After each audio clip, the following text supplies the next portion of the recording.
Hello, my name is Alexander Crepin. I'm happy to share my enthusiasm for an upcoming publication of the new book of Fons Trompenaars. It's about the Covid-19 crisis and called the Covid-19 Survival Guide. If you are already interested to learn more about this book, listen to this podcast. My name is Fons Trompenaars, and I want to inform you about what dilemmas were created in the last couple of weeks by the Covid-19 virus, better known as the coronavirus.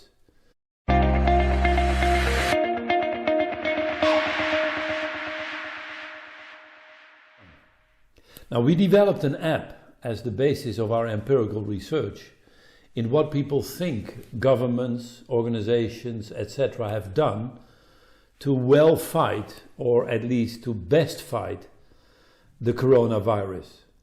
And I want to share with you the results, but also give you some insight in what is a dilemma and what distinguishes a dilemma from a problem. Now, some points. Most of our models today don't help us to deal with these challenges that are dilemmas, because they're bipolar. In other words, you either score high on one side or you score high on the other side. If you're centralized, you're not decentralized. In the words of Myers-Briggs, if you are thinking, you're not feeling. And we believe that a dilemma has two opposites that you both want. So a choice between the two is kind of stupid. You need to combine the two because you both want them. And we feel that that is also the essence of leadership. Great leaders will distinguish a problem from a dilemma. And if it's a dilemma, they try to combine. So a good leader would say, you know, are we global or are we local? In fact, we need both. And I want you to help me in doing things locally that can help our company to globalize, and to do things globally that help us to serve our local customer better. That's dilemma thinking. If we don't do that, we get companies that go down the drain. And we really need to reconcile those dilemmas, like what I heard recently in the corona crisis. Do we need to comply with regulations on the one hand? Or because it's a crisis, we need to be flexible and quick on our feet? Do we go for health or do we go for the economy? We need to survive by taking tough decisions on the one hand, but on the other hand, we have a purpose like sustainability, and we need to serve that as well. Now, we call them dilemmas, and I would like to get you into the world of how to focus on dilemmas rather than problems and be effective in dealing with them.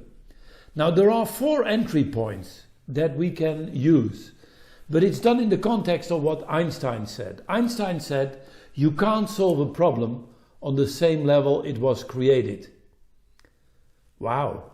In other words, you get to know a level higher. And that's done by 4 entry points: innovation, globalization, sustainability, and leadership. Let me connect them in one sentence.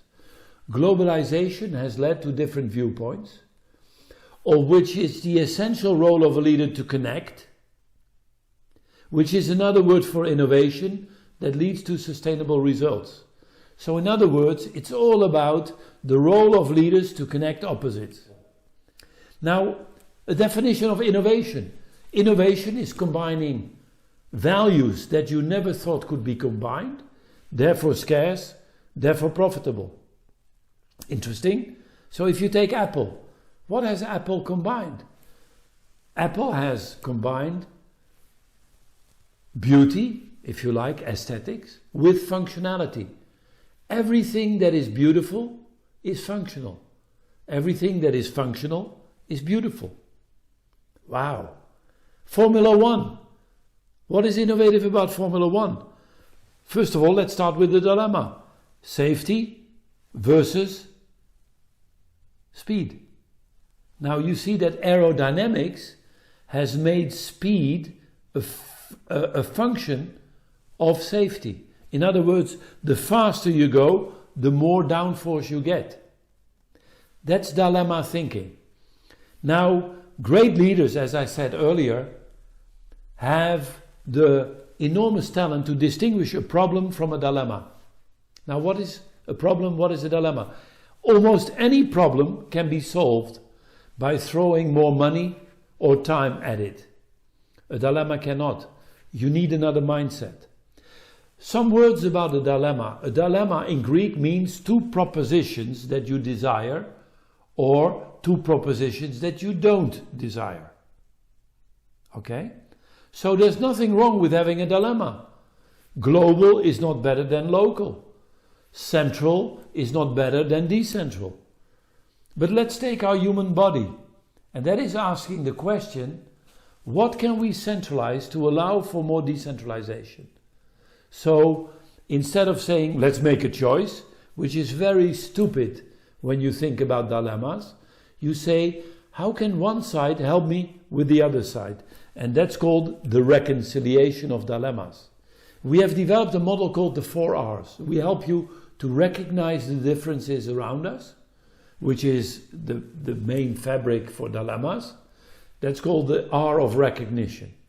If you respect both sides, you get a dilemma. So the second R is respect. Then the third R is reconciliation. How do you bring the opposites together? And finally, what as a leader can I do to realize this in our organization?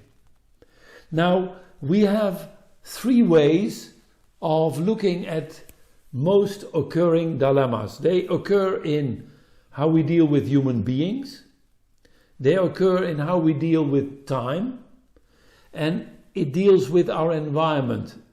Now, that leads to 7 meta-dilemmas, 5 in the area of how we deal with human beings in our relationship, like are we more individualistic or group-oriented? Time, are we more short-term or long-term oriented? And the environment, do we control the environment or is the environment controlling us? Now, one example in human relationships I very often use as an example to give you the essence of a dilemma. And the question is as follows. You're riding in a car driven by a close friend of yours. Your friend hits a pedestrian. You know your friend was going 50 kilometers an hour where you're allowed to go 30. 2 questions.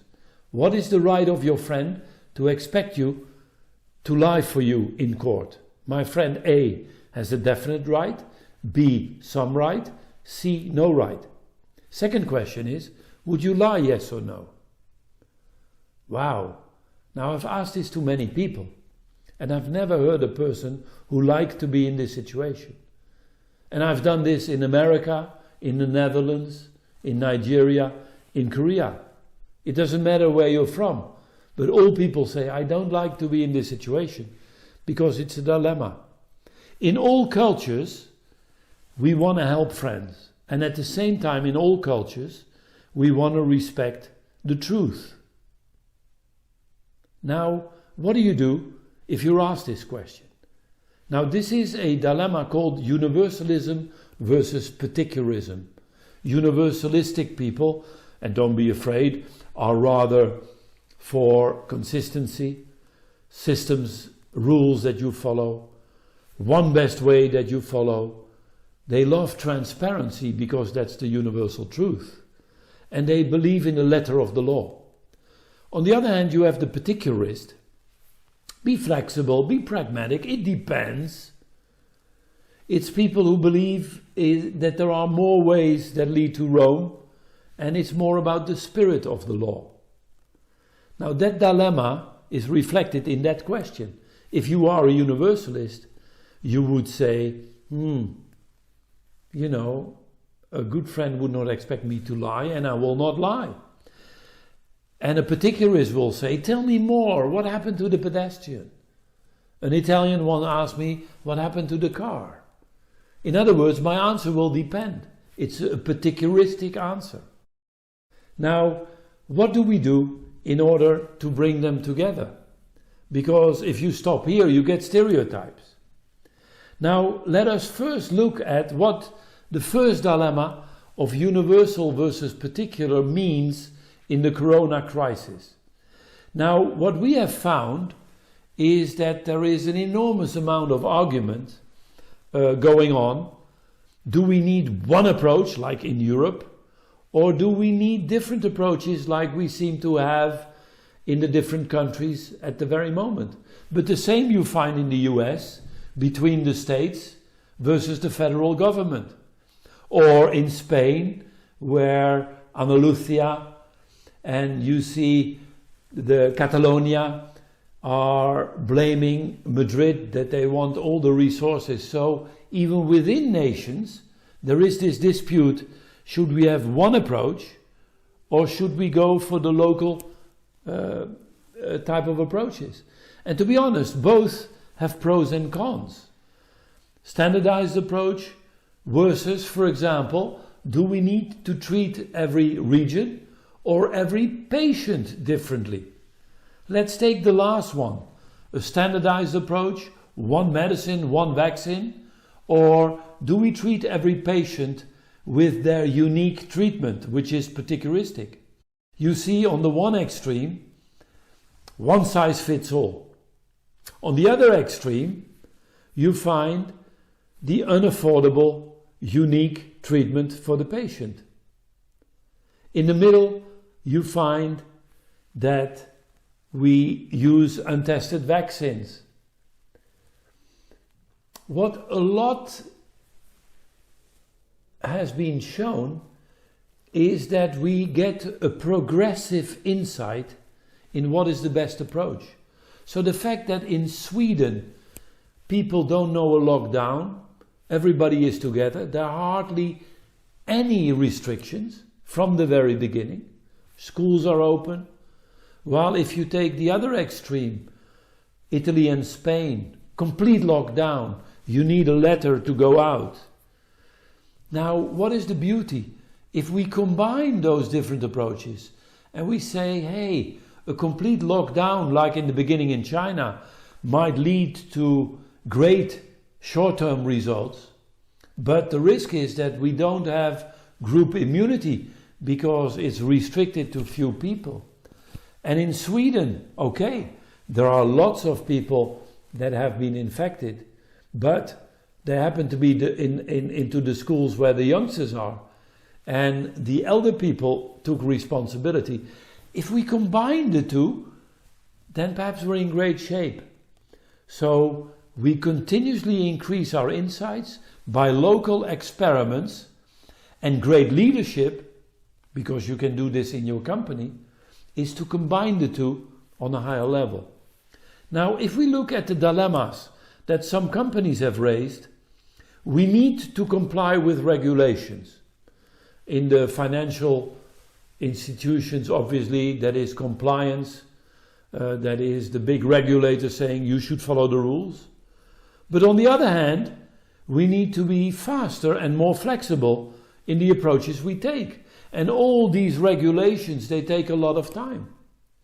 Now, let's take this dilemma and see if we, on the one hand, need to follow rules, on the other hand, need to adapt quickly to circumstances.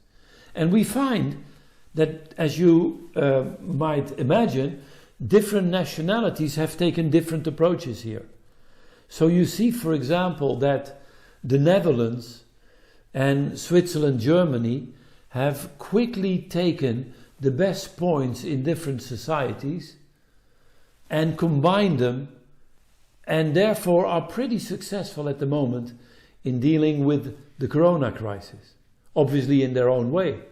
Those nations who have not, Spain, Italy, Iran, suffer much more because they took their own approach without learning too much what happened outside. By the way, this is not a blaming game, this is just observing what our database came about when we asked the question, do you agree or disagree with the following two statements? Follow the standard rules and guidelines versus respond to particular situations and be flexible. Interesting. Let us now take a second dilemma, individual versus group-oriented or communitarian. We have asked people around the globe, but also amongst generation and amongst different disciplines, what is the best way to increase the quality of life? A, give people individual freedom. B, no, continuously take care of the others. So even if it obstructs individual freedom, it's better for the quality of life. And you see, interesting, if we take the 140,000 people where we have asked this question, is that young people are much more individualistic than older people. And it showed also in not only our research, but in how youngsters in fact said, yeah, rules are okay, but individually I will survive. And they very often did it at the cost of group immunity or a group sense that we have responsibility for our older people, for society at large. Which countries have best reconciled this? And again, you see in those who combined the two questions, namely that we need individual responsibility.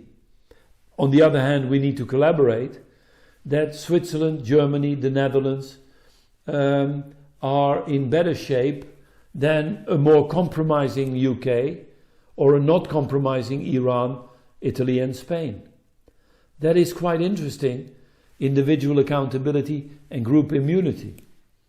Let us take a next step, and that is, what do we do with our emotions?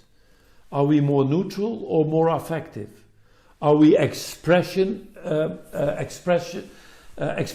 our emotions, or do we hold our emotions to ourselves?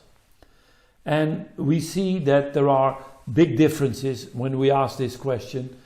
And the question is as follows: in my society, it's considered unprofessional to express emotions openly. Agree or disagree?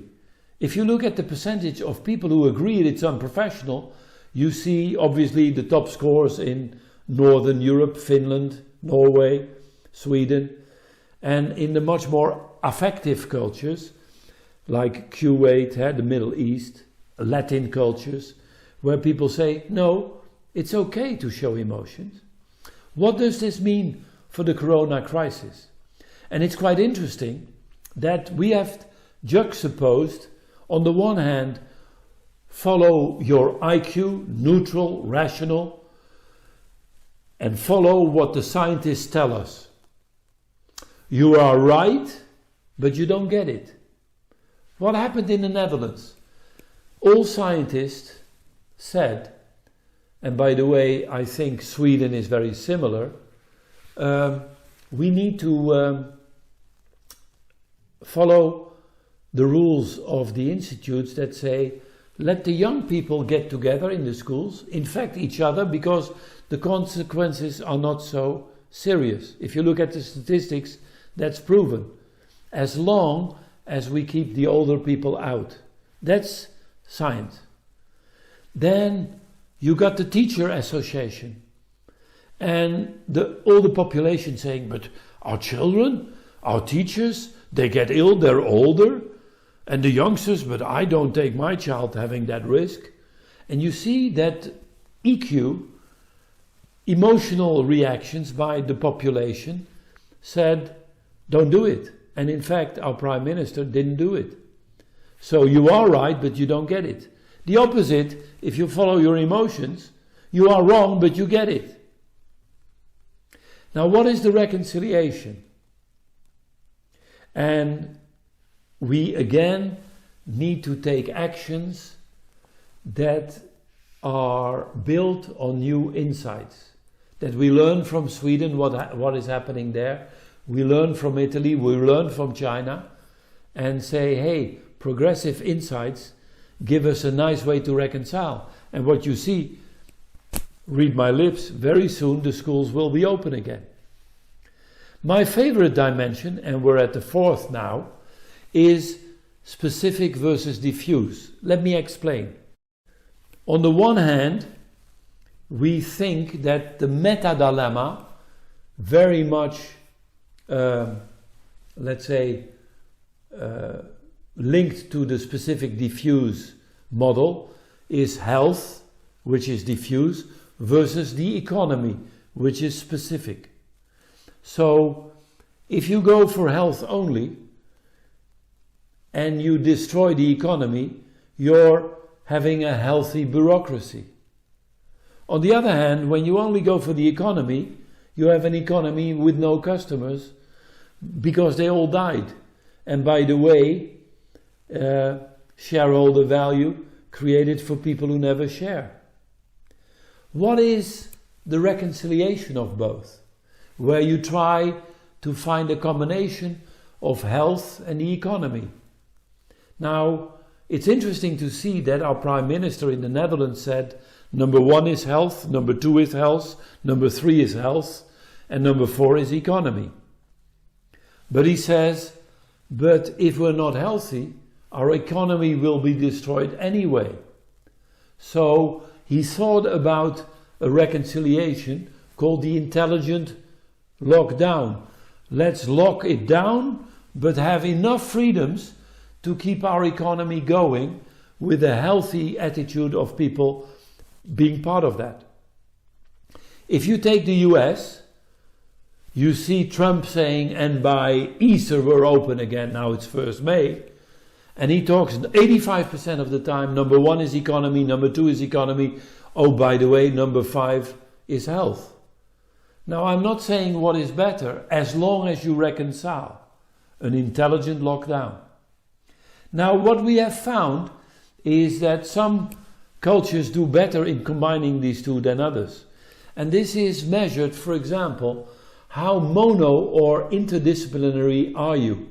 And you see that especially Switzerland and Germany and go for the depth of the specialism combined with interdisciplinary work. There are a lot of different disciplines talking with each other. Other cultures do it much less better. In business, we have found that the manifestation of specific and diffuse comes in many ways.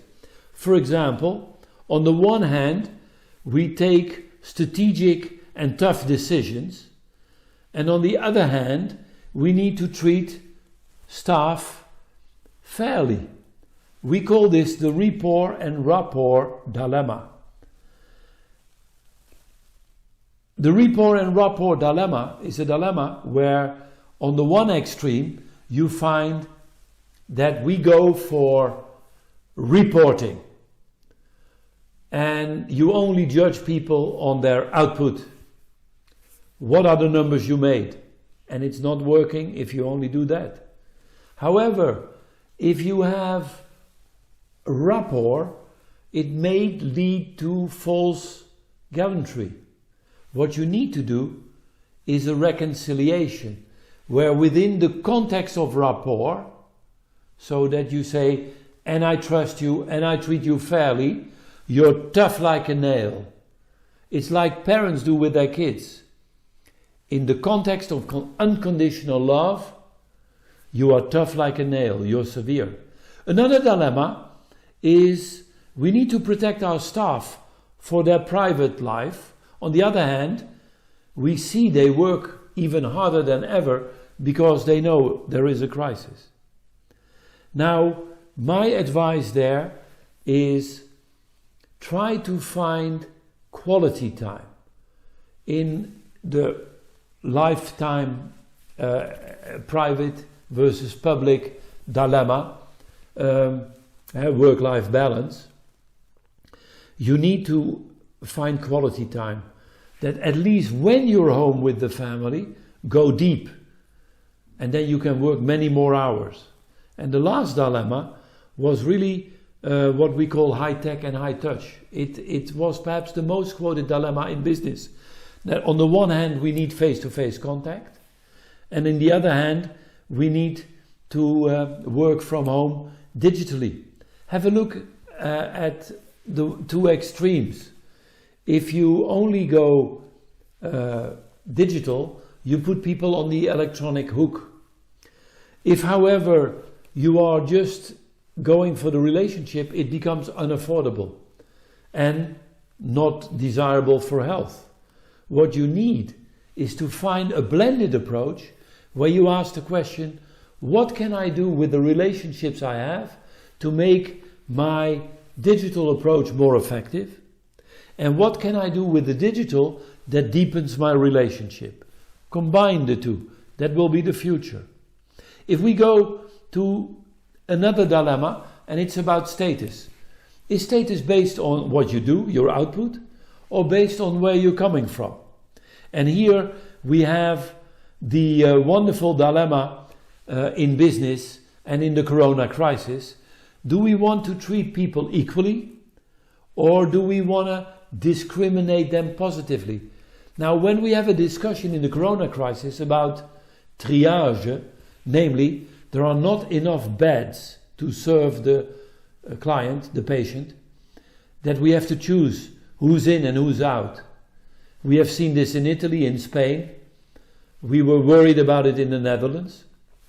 But I must say, if you take the extremes of equal treatment, first come, first serve. It's not ideal, because if you treat the 89-year-old because he was there first, is that fair to the youngster of 12 with a little handicap that perhaps has a whole life in front of him? Now, the opposite is positive discrimination. Namely, oh, you have a great life perspective, under 18 only, and everybody above gone. The compromise is head or tail. Now, it's interesting, if we want to go to the reconciliation, we find the reconciliation that we see now in people coming together, ethical people, medical people, anthropologists, economists, young, old, male, female, having a discussion, what are the criteria according to which we can choose? That's the way to go. That's a reconciliation. Now let me go to a last two dilemmas. And in business this is called, need we to appeal to getting the tasks done only? Or do we need to respect the rules and responsibilities? And that is an interesting one, where a certain type of leadership is necessary, namely servant leadership. Servant leadership is the wonderful world of combining bottom up and top down. Because if you only go bottom up and you listen to everybody, and the Polder model, it's called lost democratic leadership. Nothing gets done. If you go only top down, follow the leader, you all drop down the cliff. The leadership model that works very well in the corona crisis is servant leadership. You listen to your people and then you take the decision. Servant leaders are leaders that build their leadership style on one philosophy. How can I enable other people to perform better? A beautiful example in the corona crisis was where the company in the US had to decrease their salaries by 30%. And the CEO said, instead of firing 40 people, he said to all personnel, there were about 400, we need to reduce our salary costs by 30%. What do you advise us to do?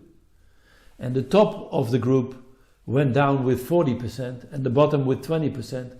On average, they came out on 30%. Nobody was fired, and at the end, everybody was motivated.